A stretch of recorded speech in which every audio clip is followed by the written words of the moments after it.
This is Cast of Wonders, the young adult fiction podcast featuring stories of the fantastic. Welcome.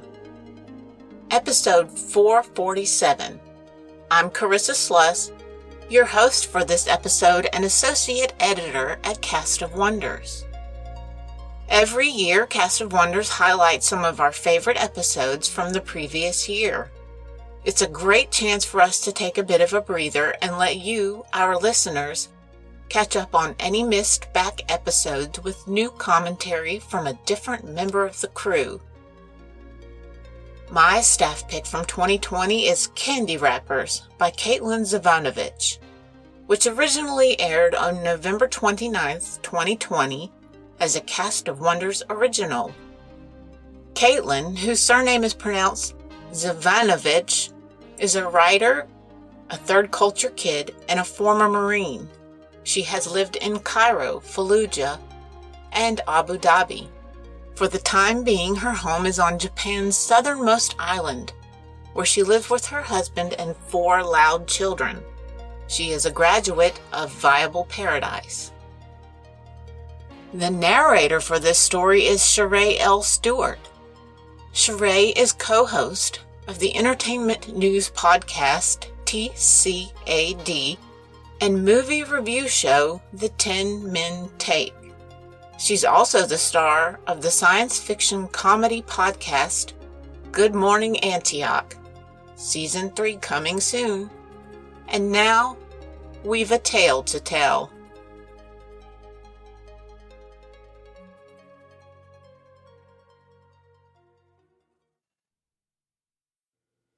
Candy Wrappers by Caitlin Zavanovich. Narrated by Sheree L. Stewart. The island is a circle. A magmic glow radiates from the lips of the volcano crater at one end, hot and alive. On the other end, the visitor compound is white and cold, lit by the new false light. But it is darkness the island child seeks as she sprints through the garden of the dead, cradling her brother's soul in her hands. Mick dashes from night shadow to night shadow. She skirts around the overgrown patches of soul seeds left uncollected by their living. There is no singing in the garden. Jin chatters and laughs in Mick's palm, completely unchanged for all that he no longer has a body. "Faster!" he cries. The wind rushes over his soul seed. "Run, Mick, run!" "Hush!" Mick is not supposed to be on the side of the fence, and the visitor's sweepers see in the dark. The volcano churns weakly above them, unfed for so many years. Its ruddy light winces off the metal sweepers on the near barren slope. They scrape away everything that grows. "Are we going up?" Jin asks. Up to the crater, up to rebirth. She can hear his smile, and her shoulders drop. She has waited a year for his soul seed to push through the soil, only to disappoint him. "It's not allowed," she says. Her chin juts and her mouth sets in a line. For 7 years, the sweepers have been on the slope, but the visitors' machines haven't yet erased the foot-worn path to the top, danced into existence by generations of the living carrying their dead. "I'm supposed to go up," Jin whines, as if stamping a foot he no longer has. A sweeper pauses its work of scraping the ground. Its white metal head raises and rotates, scanning for movement with its single, lidless eye. Soil, shrubs, and soul seeds spill from its flat blade as it jerks to a halt and stills its engine. Mick dives to the ground, flattening her naked body in a patch of shadow. She lies motionless atop generations of souls. Her shaking breath stirs the dirt. Her stomach clenches and her ears heat. She did not imagine it. There were soul seeds on the sweeper's blade. Mick is young, but she knows this is wrong. Souls should never be touched by the lifeless. Mick tightens her grip on Jin until the ridges of the seed cut creases in her palm.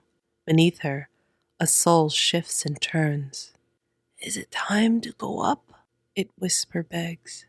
No, Mick says. Soon? Asks another. Mick pretends not to hear. She rubs the pad of her thumb across her brother's soul.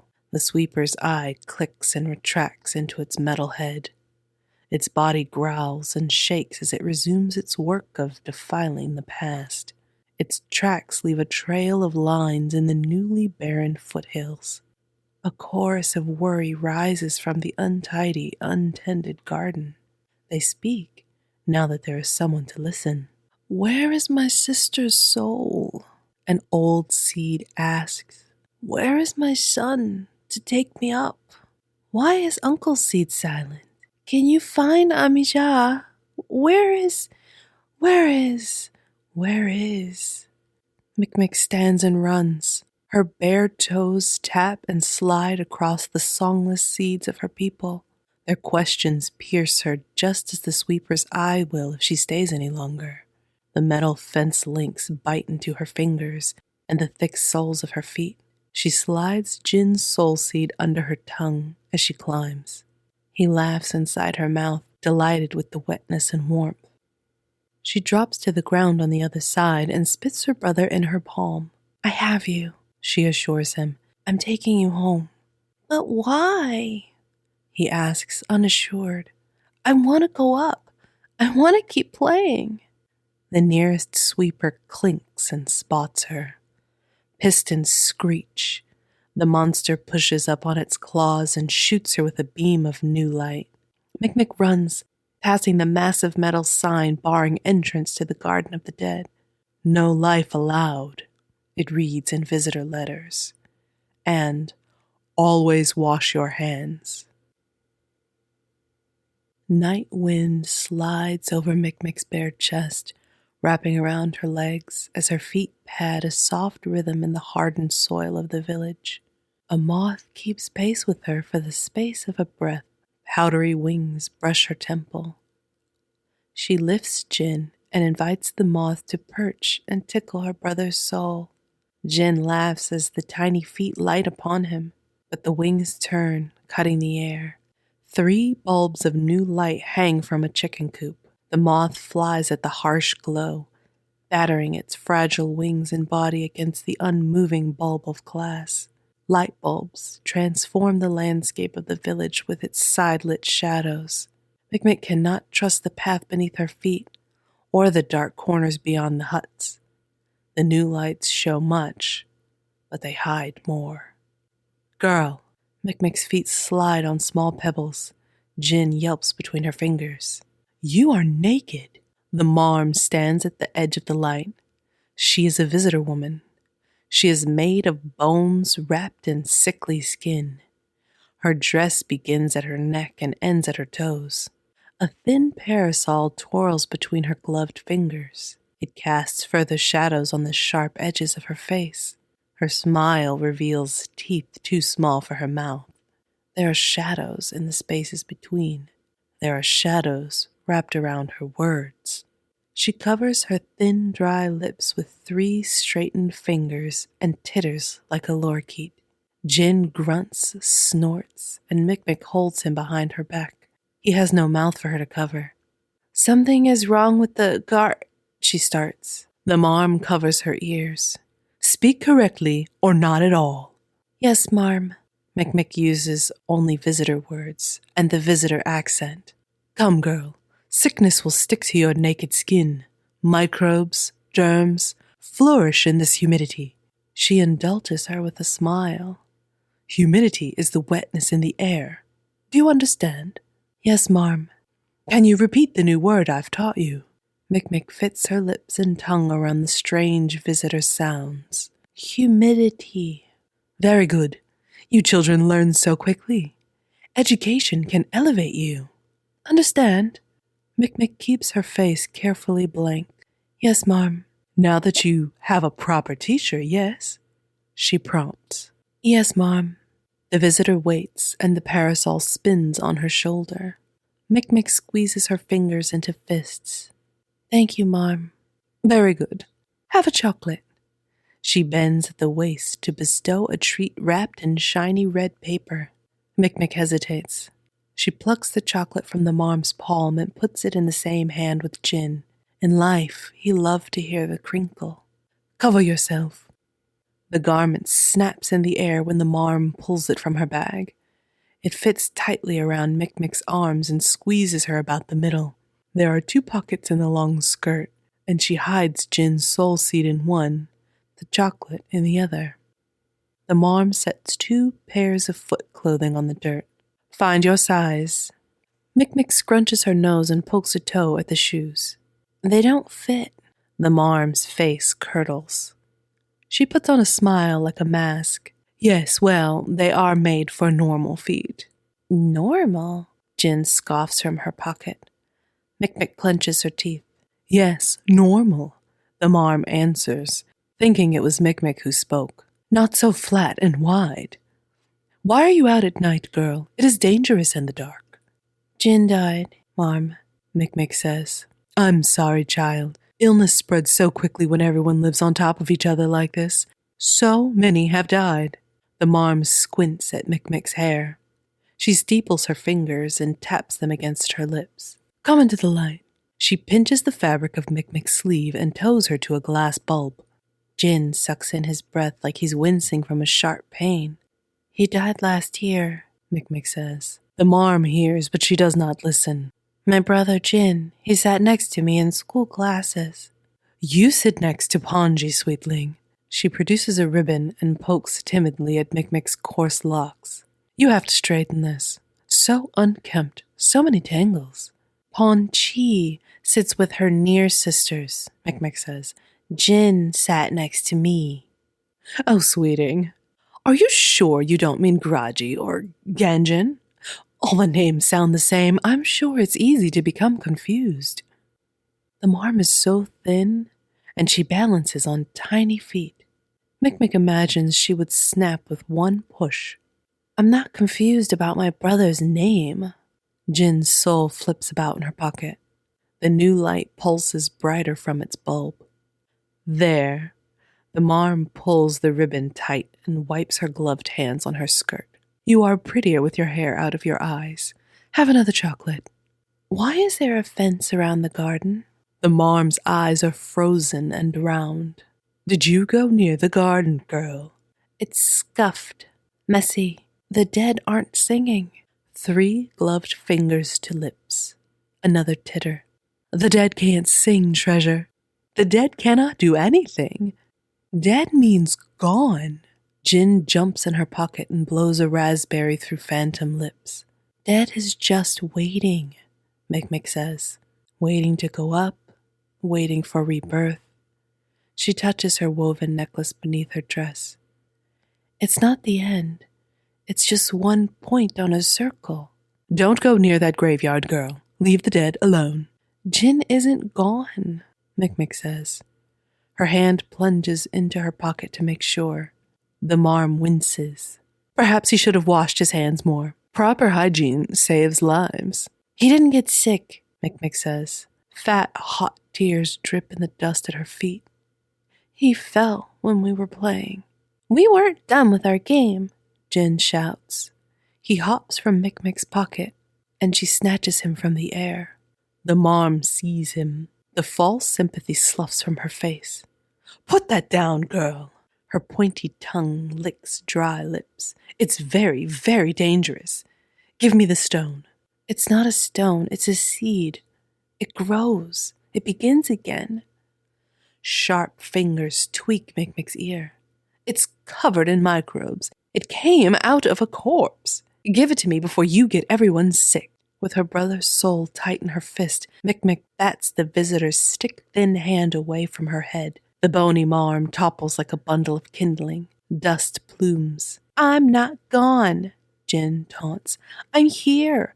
I'm here. The bulb of new light pops and goes dark. Mick runs away on bare feet. The gardener's hut is in the center of the village, the eye of the island. Mick runs along unlit paths, the ones her feet remember. Jin babbles and crows, unable to be silent even in death. A woven mat covers the gardener's door, and Mick whacks it aside with her arms. She slides across the threshold on the bare calluses of her feet. Gardner! Ah! She throws her arm over her eyes. Electric bulbs hang in rows along the thatch perimeter.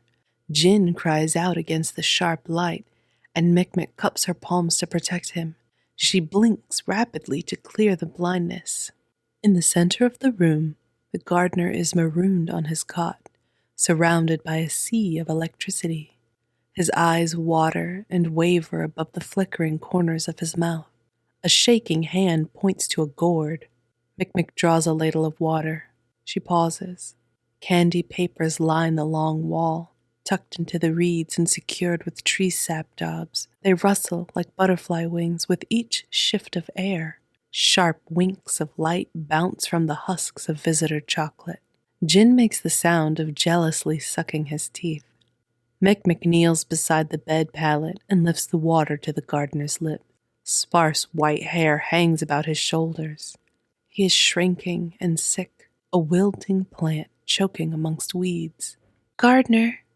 Mikmik? His eyes dart to the bulbs and he whispers, I cannot see with so much light. Mikmik tips the ladle to his lips a second time. Why don't you tend the garden? He cringes. Find your first language, island child. Don't talk in that visitor pigeon. I climbed over the visitor's fence. The soul seeds are heaped up. Why did you let them do that? I had to. He frowns at his hands and chews a lip. To protect the souls. But the living cannot go inside. He swallows with effort. Neither can the visitors. I'm saving what I can. Tears tremble at the brink of his lids. His long, flat fingers curl around her wrist. He shakes. It is not simple, and I am losing my senses. My eyes see only what they shine light upon. My ears only hear their words, their language. They speak so quickly I cannot be sure what is truth. Mikmik untucks her woven necklace from under the ill-fitting visitor dress. It is an unending circle, one eternal round. Her finger traces it as she recites, This is truth. Look to the past and remember. Look to the future and hope. Yes. He touches her necklace, then touches his own. His shoulders relax in the comforting catechism and repeat the cycle. Death, rebirth, ascending higher each time. We were made to ascend. His lip tremble intensifies, but now we cannot go up. He covers his face with knotted hands. Mikmik takes Jin from her pocket. Do you remember my brother? Jin! The gardener lovingly rolls Jin's soul seed between his palms. The hut's bulbs brighten with Jin's clear, delighted laugh. I celebrated your death, little one, the gardener continues. I celebrate your new life. The garden is not safe, Mikmik says. The souls don't sing. Some make no sound at all. I want to play again with Mikmik, Jin says. I want to go up. The gardener bathes the seed with his tears.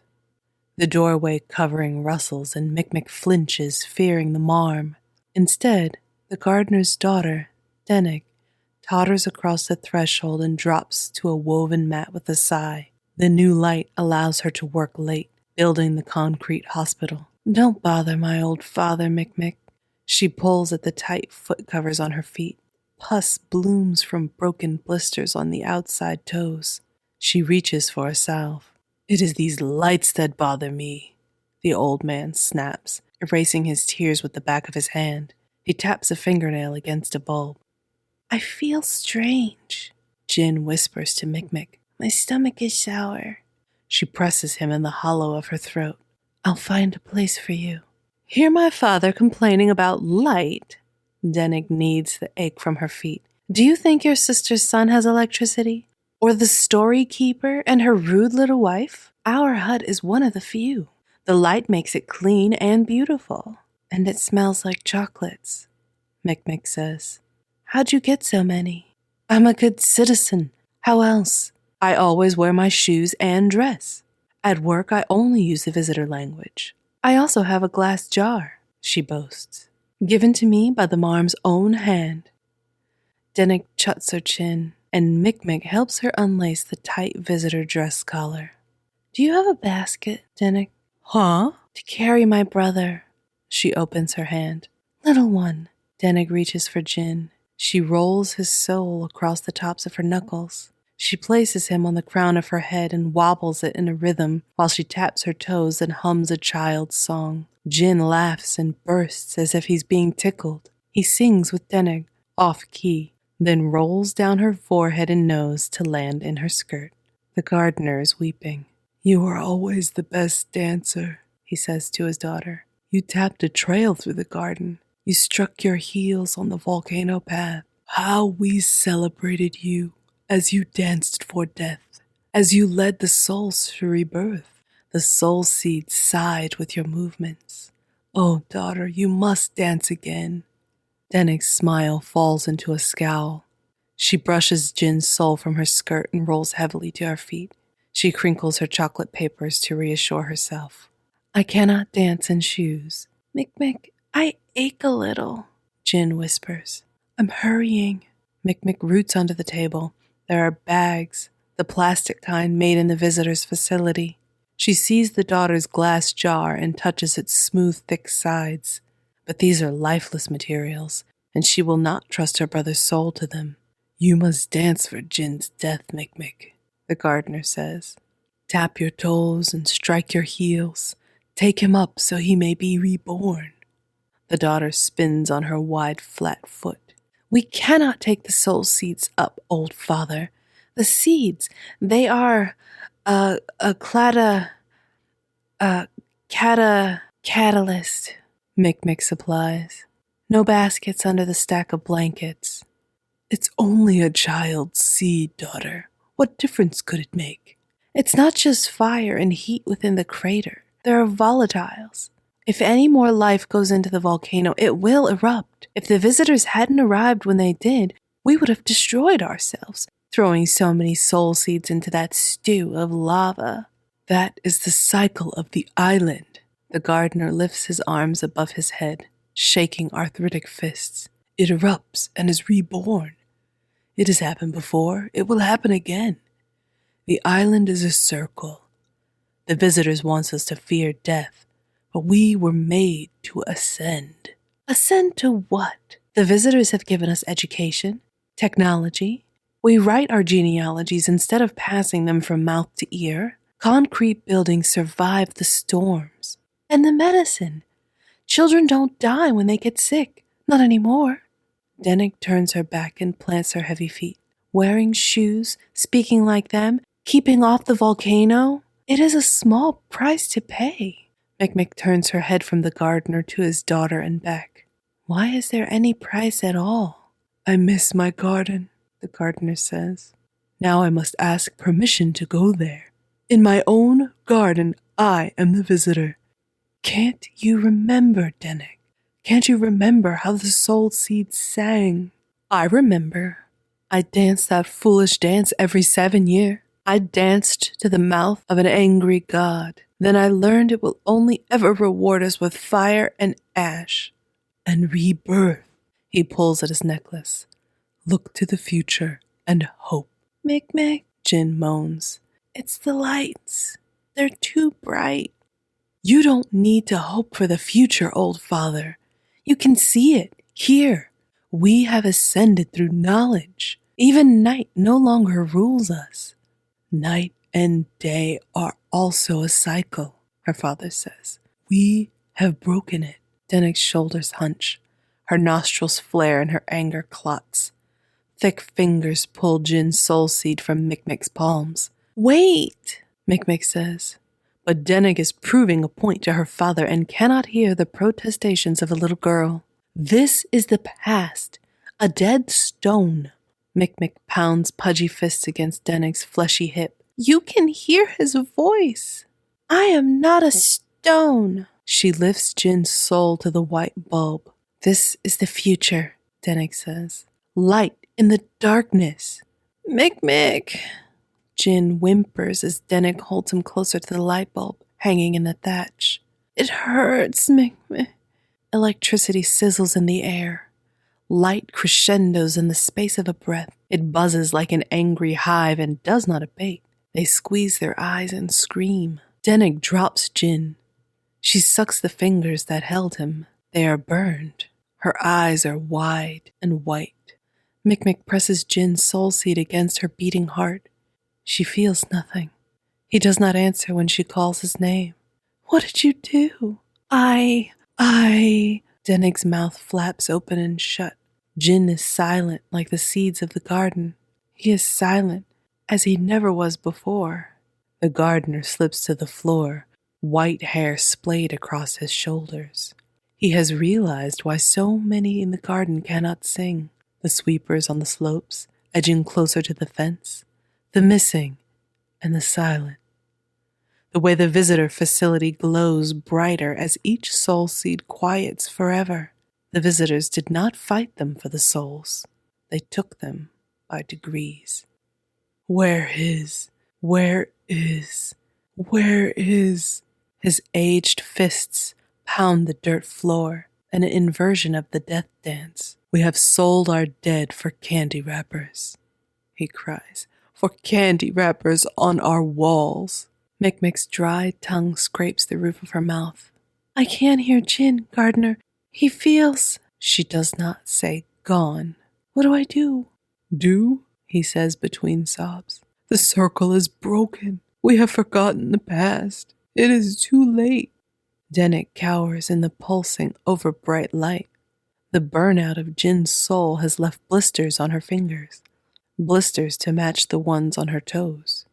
She screams her guilt and her fevered grief.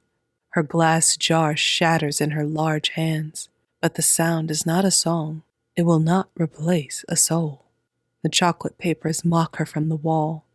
She has covered her home in trash. Yoo-hoo! The marm has come to the Jin-brightened hut as the moth to the bulb. Your lights are so bright, Denig, so lovely to look upon.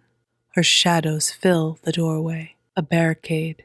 She first spies Mikmik, and then Jin's soul seed against Mikmik's heart. Shadows sharpen her little teeth.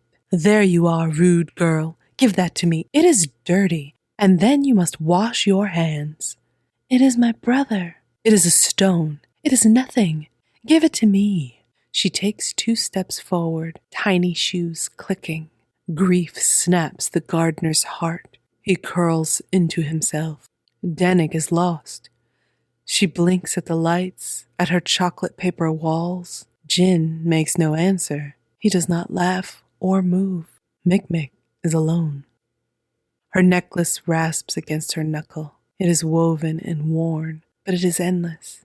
How can it be too late? She hears the catechism in her first language. Look to the past and remember. Look to the future and hope. Dead does not mean gone. Mikmik shuts her eyes tight.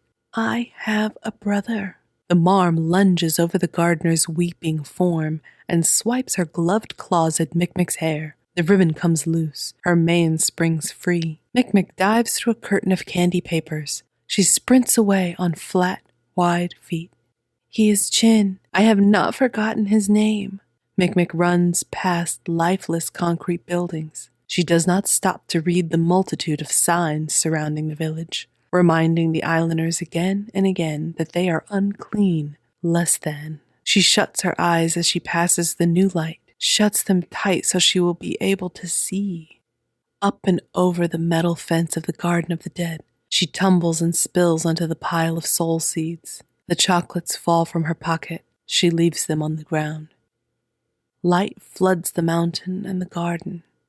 Sweepers converge to douse this threatening spark of life. Jin is not gone.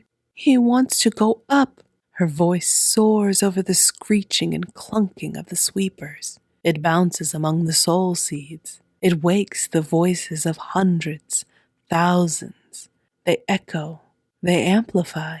Those who still have voice sing once again. Metal heads and unblinking eyes follow her movements. Pistons cry and the sweepers belch clouds of greasy smoke. She overjumps their reaching arms, their 3-fingered grabbing hands.